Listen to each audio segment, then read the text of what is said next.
Hello दोस्तों, स्वागत है आप सभी लोगों का। आज हम जानेंगे वैदिक काल की सामाजिक स्थिति के बारे में और साथ ही साथ उस समय की प्रमुख नदियों के बारे में।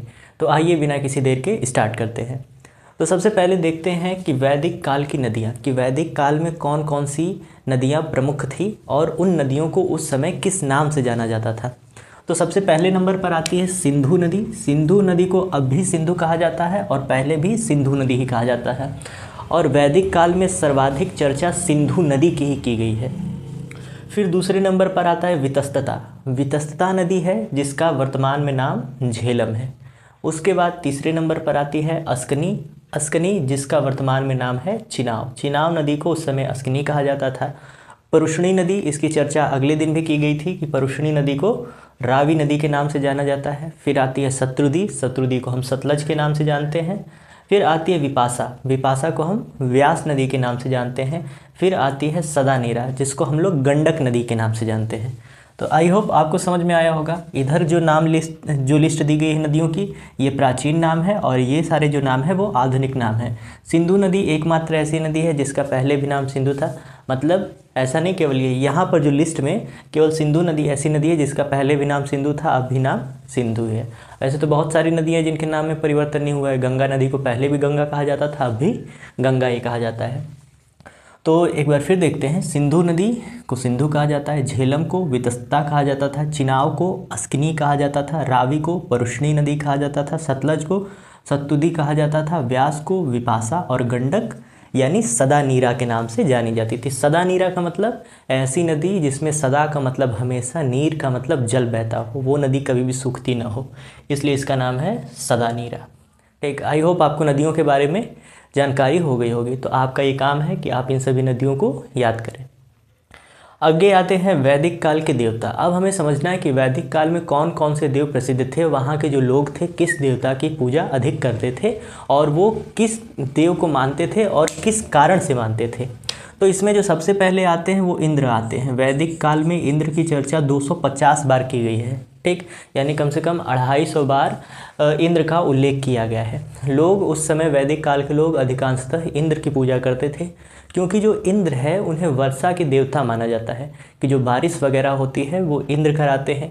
अगर बारिश समय पर नहीं होगी, अच्छे से नहीं होगी, तो उससे जो होने वाली फसलें होती थी वो नुकसान हो जाएंगी। इसीलिए ये लोग मानते थे कि जो इंद्र हैं वो वर्षा के देवता है और उन्हें प्रसन्न करने के लिए वो इंद्र के लिए यज्ञ वगैरह करते थे।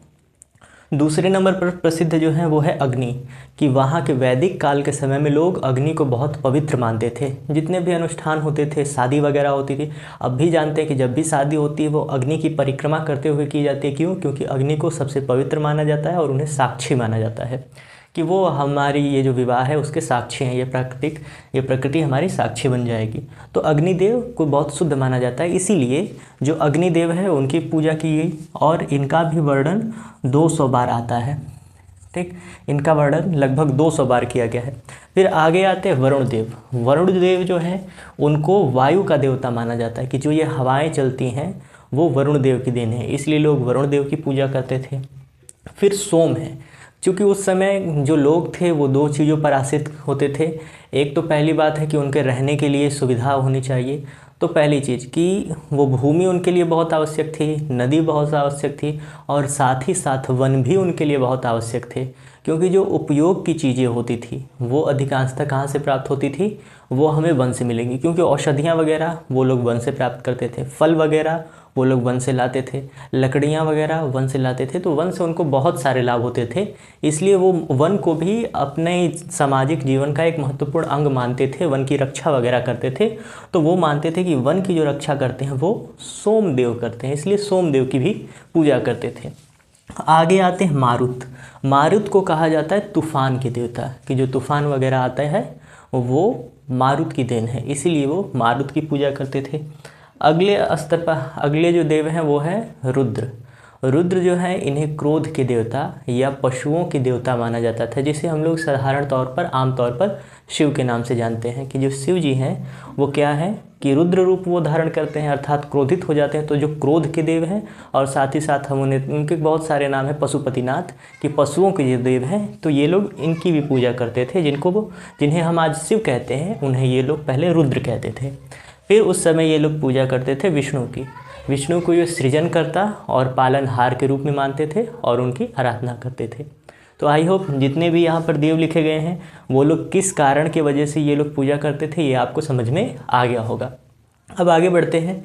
जैसे वैदिक काल के लोग देवताओं की पूजा करते थे उसी साथ ही साथ कुछ प्रमुख देवियाँ थीं, उनकी भी पूजा करते थे। तो वैदिक काल की प्रमुख देवी तो सबसे पहले नंबर पर आती हैं उषा। उषा का मतलब होता है प्रभात। जो सुबह सुबह प्रकाश निकलता है, जो रोशनी निकलती है, उस रोशनी को ये लोग एक देवी के रूप में मानते थे और इसलिए वो उनकी पूजा करते थे, जिन्हें कहा गया उषा। उषा का मतलब होता है प्रभात की देवी, जो सवेरा करती हैं। फिर उसके बाद आता है आरण्यनी। आरण्यनी का मतलब है कि वन की रक्षा करने वाली देवी, जिनको प्रायः लोग वन देवी के नाम से भी जानते थे। फिर उसके बाद आता है इला। इला को कहा जाता था कि ये संकट हरने वाली देवी है, कि जीवन में जितने भी संकट आते हैं उन संकटों को हर लेने का काम जो करती हैं वो इला करती हैं। इसीलिए उस समय वैदिक काल के जो लोग थे वो लोग इला की पूजा करते थे। फिर आता है अदिति। अदिति देवताओं के जितने भी देव हैं, सूर्यदेव, चंद्रदेव, वायुदेव, पवन देव, इन सभी देवताओं के क्या हैं, वो जननी है, वो माता है, इसीलिए वो पूजा करते हैं अदिति। तो अदिति कौन है, देवताओं की माता। कि आप अलग अलग इंडिविजुअल सभी देवताओं की पूजा कर रहे हैं, उससे अच्छा है कि आप अदिति की पूजा कर लीजिए, क्योंकि ये उन सभी देवताओं की माँ है। इंद्र हो गए, अग्नि हो गए, वरुण हो गए, सोम हो गए, इन सब देवताओं के क्या हैं, वो माता है। तो अदिति। तो आई होप आपको प्रमुख नदियों, वैदिक काल के देवता और देवियों के बारे में अच्छे से समझ में आ गया होगा, सभी का रीज़न भी कि क्यों उन देवी देवताओं की पूजा की जाती थी। अब आगे बढ़ते हैं। जैसा कि आप जानते हैं कि जो वैदिक काल था, वैदिक काल एक ग्रामीण सभ्यता थी और वहाँ का जो सबसे बड़ा व्यक्ति होता था उसको राजन या राजा कहा जाता था। कि पूरे जनपद का यानी पूरे नगर को जो संभाल कर रखता होगा, किसी आधिकारिक क्षेत्र में राज करने वाला जो सबसे बड़ा व्यक्ति होगा उसको राजन कहा जाएगा।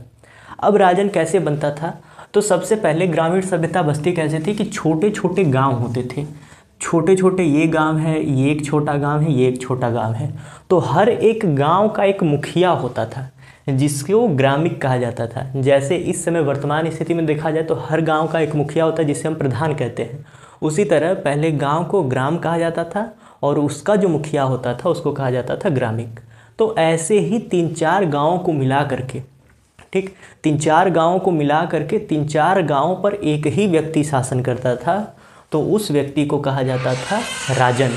और ये जो 3-4 गांव का समूह है, यानी जितने गांव पर वो शासन करता था, 3 हो, 4 हो, 6 हो, 8 हो, उस एरिया को कहा जाता था जन।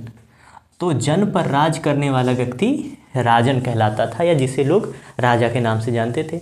तो वैदिक काल में प्रशासनिक व्यवस्था इस ढंग की थी कि सबसे छोटे स्तर की जो इकाई थी वो ग्रामीण थी और कई सारे ग्रामों को मिला करके एक बड़ा जो समूह बनता था उसको जन कहा जाता था, और उस जन के ऊपर जो शासन करेगा उसको कहा जाएगा राजन। अब आते हैं कि वहाँ का जो राजा होता था, अगर कोई निर्णय लेना है, कोई फैसला लेना है किसी बात को लेकर के, कोई नियम वगैरह मान लेते हैं बनाना है, तो वो ऐसे ही नहीं बना देता था। पहले के राजा मंत्रणा वगैरह करते थे, लोगों की सलाह लेते थे। तो उसकी चर्चा की गई है, कहा गया वैदिक काल के प्रमुख संगठन कि कोई भी नियम बनाने से पहले वो क्या करते थे, कई सारे संगठन बनाते थे और उस संगठन में वो अपनी बातों को रख करके सभी की राय लेते थे। तो ये जो संगठन होते हैं 3 प्रकार के होते थे। पहला है सभा, दूसरी है समिति, तीसरा है विदत। तो सभा का आयोजन किया जाता था कब, सभा का मतलब उनमें साधारण लोग शामिल होंगे। कि यदि राजा ने घोषणा की कि सभा उपस्थित हो, तो सभा घोषित की जाए का मतलब कि उसमें सभी जनसाधारण लोग रहेंगे। गांव में जितने भी लोग हैं वो सभी के सभी लोग उस सभा में भाग लेंगे, अपनी बातों को राजा के समक्ष रखेंगे। फिर उससे अच्छी जो कैटेगरी आती थी उसको कहा जाता था समिति। कि अगर कोई ऊंचे स्तर की मंत्रणा करनी है, कोई अपर लेवल का उन लोगों को कोई सलाह वगैरह लेना है, तब वो समिति बुलाते थे। समिति क्या है, उच्च वर्ग लोगों का समूह। कि जो अच्छे खासे पढ़े लोग होते थे उन लोगों को बुला करके उनके साथ मंत्रणा की जाती थी, तो उसको कहा गया समिति। और तीसरे नंबर पर आता है विदत। विदथ का मतलब है कि कोई बहुत क्रिटिकल टॉपिक है, बहुत ही कहा जा सकता है बहुत ही क्रिटिकल टॉपिक का मतलब बहुत संवेदनशील मुद्दा है। तो ऐसे मुद्दों के लिए राजा सर्वाधिक महत्वपूर्ण व्यक्ति का मतलब गिने चुने हुए लोगों को, जो कि पूरे नगर में विख्यात थे कि सबसे बुद्धिमान व्यक्ति ये है, सबसे अच्छा दिमाग इसका चलता है, तो ऐसे ही 3-4 लोगों को मिला करके, विद्वानों को ले करके वो कोई मंत्रणा वगैरह करते थे। तो संगठन 3 बनते थे, एक सभा जिसमें सभी लोग भाग लेते थे, समिति जिसमें केवल अपर लेवल के लोग लेते थे जो कि थोड़े अच्छे जानकार हैं, ठीक, और तीसरा है विदत। अगर क्रिटिकल पॉइंट हो, कोई संवेदनशील मुद्दा हो, तो उस पर कुछ विशेष लोगों का समूह मिलकर के निर्णय देता था, जिसको विदत कहा गया। तो आई होप आपको ये तीनों संगठन समझ में आ गए होंगे, और वहाँ की प्रशासन इकाई कैसे चलती थी वो भी समझ में आई होगी कि छोटे छोटे गाँव को मिला करके एक समूह बनता था जिसको जन कहा जाता है, और उस जन पर राज करने वाले व्यक्ति को राजन कहा जाता था। अब आगे देखते हैं, मृदभांड के प्रकार पूछता है। मृदभांड का मतलब होता है घड़ा, कि वैदिक काल के समय कैसे कैसे घड़े प्रसिद्ध थे। तो उस समय प्रमुखतः 4 घड़े थे, एक है धूसर मृदभांड, एक है काला मृदभांड, फिर है लाल मृदभांड और मिश्रित मृदभांड। तो सबसे प्रसिद्ध जो मृदभांड था वो था धूसर मृदभांड, क्योंकि जो धूसर मृदभांड था उसका पूरा नाम है चित्रित धूसर मृदभांड, कि वो घड़ा ऐसा होता था जिसके ऊपर चित्र वगैरह बनाए जाते थे। तो अगर किसी घड़े पर चित्र वगैरह बनाया गया है, अलंकरण अच्छा किया गया है, तो वो अधिक अट्रैक्टिव लगेगा, अधिक आकर्षित लगेगा, तो लोग उसे सर्वाधिक पसंद करते थे। तो सबसे प्रसिद्ध जो मृदभांड है वो है धूसर मृदभांड, ठीक, चित्रित धूसर मृदभांड। फिर लाल मृदभांड का मतलब समझ में आ रहा है आपको, कि जो घड़ा बनता था वो लाल रंग का प्रयोग करके बनता था। काला मृदभांड का मतलब काले रंग के घड़े बनते थे। मिश्रित मृदभांड का मतलब है लाल और काले दोनों रंगों का प्रयोग करके जो घड़ा बनता था उसको कहा गया मिश्रित मृदभांड। अब आगे पढ़ते हैं प्रमुख यज्ञ के बारे में, कि उस समय कितने प्रकार के यज्ञ होते थे। यज्ञ तो बहुत सारे प्रकार के होते हैं, मगर सबसे प्रसिद्ध यज्ञ कौन थे? 3 यज्ञ थे, अश्वमेघ, वाजपेय और राजसूय, ठीक, राजसूय। तो अश्वमेघ यज्ञ किसे कहते हैं? कि पहले जो राजा होता था वो अपने आसपास के छोटे छोटे गांव को जीतना चाहता था। वैसे उनका मुख्य उद्देश्य उसे जीतकर अपने आप में विलय नहीं करना था। उनका ये उद्देश्य था कि हमारे बगल का जो व्यक्ति है वो हमसे डर कर रहे, अर्थात हमारे अधीन होकर रहे। उनको केवल इतना था कि ऐसा रहे कि हमारा वर्चस्व हर जगह है, ठीक। उनकी ये मनोकामना नहीं थी, उनकी ये इच्छा नहीं थी कि हम सभी पर राज कर जाए। उनकी ये थी कि हम लोगों को दिखा पाए कि हम सर्वश्रेष्ठ हैं, सभी लोग हमारे नीचे रहते हैं। तो अब क्या हुआ कि वो किसी भी राज्य से युद्ध करते थे, युद्ध में उन्हें परास्त कर देते थे, तो कहते थे तुम स्वीकार कर लो कि तुम अब हमारे अधीन रहोगे। तो वो अपनी अधीनता स्वीकार कर लेते थे, और अधीनता स्वीकार करने के बाद अब कैसे पता चलेगा कि ये उनके अधीन है? तो वो हर महीने उनको टैक्स भेजते थे, कर भेजते थे, ठीक। यानी राजा ने कह दिया कि इतना हमें आपसे टैक्स चाहिए, आप जैसे इकट्ठा कीजिए, इतना टैक्स इकट्ठा करके हर महीने हमको देना है। तो ये काम किया करते थे।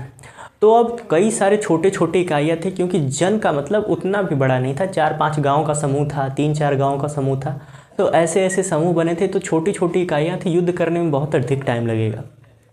तो अब एक यज्ञ चला, उस यज्ञ का नाम था अश्वमेघ यज्ञ। वो पहले यज्ञ किया जाता था और एक घोड़े को छोड़ दिया जाता था, और घोड़े के आगे एक चेतावनी लिख दी जाती थी कि अगर जो राज्य हमारी अधीनता स्वीकार करता है वो इस घोड़े को छोड़ दे, और जो व्यक्ति हमारी अधीनता स्वीकार नहीं करता है वो इस घोड़े को पकड़ ले, और जो व्यक्ति इस घोड़े को पकड़ेगा उसे हमारे साथ युद्ध करना होगा। अब घोड़ा छोड़ दिया जाता था, घोड़े के साथ साथ 2 सैनिक भी छोड़ दिए जाते थे। अब वो घोड़ा जिस जिस राज्य से होकर जाता था वो सभी राज्य उस राजा के अधीन हो जाता था जिसने अश्वमेघ यज्ञ करवाया है। अगर किसी व्यक्ति को आपत्ति होती थी कि नहीं हम उसकी अधीनता स्वीकार नहीं करेंगे, तो वो घोड़े को पकड़ लेता था। जो साथ में 2 सैनिक होते थे वो जा करके राजा को सूचना देते थे कि इस राज्य वाले व्यक्ति ने आपके घोड़े को पकड़ा है। तो उन दोनों के बीच युद्ध होता था, फिर वापस उसी घोड़े को छोड़ दिया जाता था। तो ऐसे ये प्रक्रिया चलती थी। यदि आप रामायण पढ़ेंगे तो रामायण में प्रभु श्री राम ने भी अश्वमेघ यज्ञ किया था, और उनके अश्वों को रोकने वाले उनके ही पुत्र लव और कुश थे। तो अश्वमेघ यज्ञ समझ में आ गया कि राज्य विस्तार के लिए वो एक घोड़ा छोड़ते थे कि घोड़ा जिस जिस राज्य से होकर जाएगा वो राज्य उनका हो जाएगा। तो इस यज्ञ को कहा गया अश्वमेघ यज्ञ।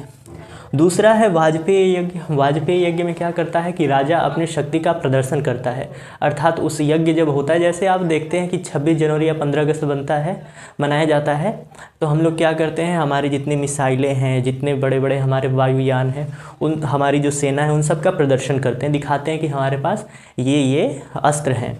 तो उसी समय राजा अपनी शक्ति का प्रदर्शन करने के लिए वाजपेयी यज्ञ करता था, और उस समय वो अपने पूरी सेना का प्रदर्शन करता था कि देखिए हमारे पास इतने हाथी हैं, इतने घोड़े हैं, इतने हमारे पास तीरंदाज है, इतने घुड़सवार है, सभी चीज़ों को दर्शाता था। फिर आगे है राजसूय यज्ञ। राजसूय यज्ञ तब कराया जाता था जब किसी व्यक्ति का राज्याभिषेक करना हो। राज्याभिषेक करने का मतलब एक राजा जब अपना राजपाट दूसरे व्यक्ति को सौंपता है तो उस समय एक यज्ञ कराया जाता है जिसको कहा जाता है राजसूय यज्ञ। ये कराया जाता है अभिषेक के समय, तो सिंहासन दूसरे को सौंपते समय। तो आई होप आपको इन सारी चीज़ों के बारे में पता चल गया। अब आते हैं कि वैदिक काल में लिखे गए कुछ दर्शन हैं। ठीक, अब इस दर्शन को समझते हैं कौन कौन से दर्शन हैं और वो किस किस ने लिखा। तो पहला है सांख्य दर्शन। सांख्य दर्शन को लिखने वाले थे कपिल मुनि। ठीक है, जो गौतम बुद्ध ने अपने बहुत सारे, जब गौतम बुद्ध को ज्ञान प्राप्त हुआ तो उन्होंने बहुत सारे उपदेश दिए, और उनके जो अधिकांशतः उपदेश हैं वो सांख्य दर्शन से ही लिए गए हैं। आगे आता है न्याय दर्शन, कि लोगों के साथ न्याय कैसे किया जाए, कौन सा न्याय उचित होता है, कौन सा न्याय अनुचित होता है। तो न्याय दर्शन लिखने वाले थे गौतम ऋषि। उसके बाद आता है योग दर्शन। योग दर्शन की जो पुस्तक लिखी थी वो लिखी थी पतंजलि ने। और आगे आता है वैशेषिक दर्शन। वैशेषिक दर्शन को लिखने वाले थे कणाद। फिर आता है उत्तर मीमांसा। उत्तर मीमांसा को लिखा बादरायण ने। फिर आता है पूर्व मीमांसा। पूर्व मीमांसा को लिखा था जैमिनी ने। तो ये सारे जो सांख्य दर्शन हैं, जो ये दर्शन आपके सामने है, इन दर्शन को भी याद करना है। ये वैदिक काल के प्रमुख दर्शन हैं। उसके बाद अब आगे देखिए कि आपने वैदिक काल समझ लिया कि वैदिक काल की शुरुआत कैसे हुई, कि जो आर्य थे वो मध्य एशिया से आकर के वो लोग पंजाब में बसे। पंजाब में बसने के बाद वो अपना वर्चस्व दिखाने लगे। वो लोग जो संस्कृत नहीं बोल पाते थे उन्हें निम्न समझते थे और अपने आप को उच्च समझते थे। तो जब दो सामाजिक समूहों के बीच में उतार चढ़ाव होता है तो युद्ध होता है। तो परुष्णी नदी अर्थात रावी नदी के किनारे इन दोनों के बीच युद्ध हुआ। किसका युद्ध हुआ? आर्यों का और अन आर्यों का। ठीक, यानी भारत के जो छोटे छोटे राजा थे उन्होंने मिल करके आर्यों के साथ युद्ध किया, परंतु आर्यों ने विजय प्राप्त कर ली, जिसके कारण उनका जो एरिया था, उनका जो क्षेत्र था, उस क्षेत्र का नाम पड़ा आर्यवर्त। और आर्यवर्त में जो सबसे प्रतापी राजा थे उनका नाम था भरत, और भरत के आधार पर इस पूरे एरिया का नाम पड़ गया भारत। ठीक, और आपने वैदिक काल को समझा कि वैदिक काल दो भागों में बटा था, उत्तर वैदिक काल, ऋग वैदिक काल। ऋग वैदिक काल में वेदों की रचना की गई, और जब उत्तर वैदिक काल आया, यानी जब 1500 से 1000 ईसा पूर्व का समय बीत गया, तो उसके बाद अतिरंजन खेरी में लोहे की खोज हुई। लोहे की खोज जब हुई तो आधुनिकरण स्टार्ट हो गया। आधुनिकरण का मतलब कि लोगों ने डेवलपमेंट करना स्टार्ट कर दिया। अब उनके पास छोटे छोटे हथियार थे, औजार थे, और उन्होंने क्या किया कि वो पूरी तरह से कृषि की ओर शिफ्ट हो गए। पहले वो पशुपालन करते थे, पशुपालन के बाद वो पूरी तरह कृषि पर शिफ्ट हो गए। अब सभी लोग कृषि करने लगे, क्योंकि कृषि करने के औजार भी उनके पास अच्छे हैं, भूमि भी अच्छी है, नदियाँ भी आसपास है, तो फसल अधिक उत्पन्न होती थी, और वो जो राज्य था वो विकास करने लगा। अब विकास करने कर पहले देखिए ग्राम था, तो ग्राम जब 3-4 ग्राम मिलते थे तो जन बनता था। ठीक, और उसी तरह अब 3-4 जब जन आपस में मिल जाते हैं तो उसको कहा जाता है जनपद। कि पहले तो छोटे छोटे 3-4 गाँव का जो समूह होता है उसको कहा जाता है जन। उसी तरह 3-4 यदि जन को मिला दिया जाए तो उसको कहा जाता है जनपद, और 3-4 जनपद को यदि मिला दिया जाए आपस में तो उसको कहा जाता है महाजनपद। तो पहले ग्राम था, ग्राम से जन बना, जन का समूह जनपद कहलाया, जनपद का समूह महाजनपद हुआ। तो अब हमें आगे पढ़ना है महाजनपद के बारे में। तो आप देखेंगे कि जो बौद्ध धर्म की एक पुस्तक है अंगुत्तर निकाय, अंगुत्तर निकाय में 16 महाजनपदों की चर्चा बहुत अच्छे से की गई है। और उसके बाद कहा गया कि ये जो ग्रामीण सभ्यता थी धीरे धीरे अब वो नगरीय सभ्यता की ओर बढ़ने लगी। तो सिंधु घाटी सभ्यता के बाद जो दूसरी सिंधु घाटी सभ्यता के बाद जो पहली नगरीय सभ्यता थी वो है महाजनपद काल। कि महाजनपद काल जो है वो कैसा होगा, अब वो होगा नगरीकरण। नगरीकरण का मतलब अब लोगों के पास पैसा अधिक होगा, उपकरण अधिक होंगे, तो वो विकास करना स्टार्ट करेंगे, अपने घर वगैरह अच्छे बनाएंगे, सड़कें अच्छे बनाएंगे। तो अब ग्रामीण सभ्यता बदल जाएगी नगरीय सभ्यता में।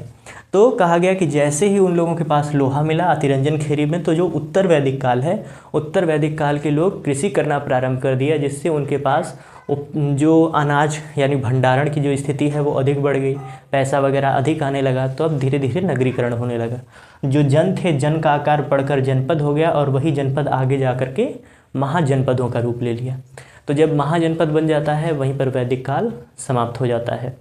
तो आई होप आज आपको जितना कुछ बताया गया वो अच्छे से समझ में आया होगा। जो चीज़ें ना समझ में आई हो उसे आप कमेंट कर सकते हैं। ऐसे ही नई नई चीज़ों को सीखने के लिए हमारे साथ जुड़े रहें। आज के लिए केवल इतना ही। धन्यवाद।